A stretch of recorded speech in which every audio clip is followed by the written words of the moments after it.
എന്നാൽ ഈ വിധി പ്രസ്താവം കേട്ടത് മരവിച്ച മനസ്സുമായാണ് എന്ന് കൊല്ലപ്പെട്ട വിനോദിന്റെ സഹോദരൻ ബാബു പ്രതികരിച്ചു. നീണ്ട 23 വർഷം കേസിലെ വിധിക്കായി കാത്തിരിക്കേണ്ടി വന്നു.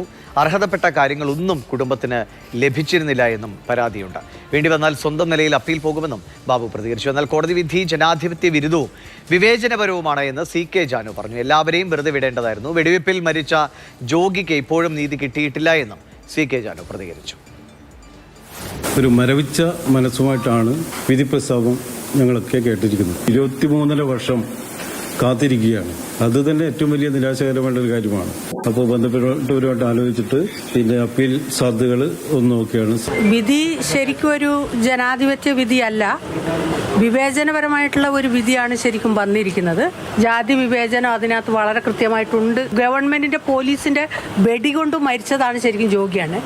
എന്നിട്ട് ജോഗിയണ്ണന്റെ കേസ് പോലും എടുത്തിട്ടില്ല, ഒരു FIR മാത്രമാണ് ഇട്ടിട്ടുള്ളത്.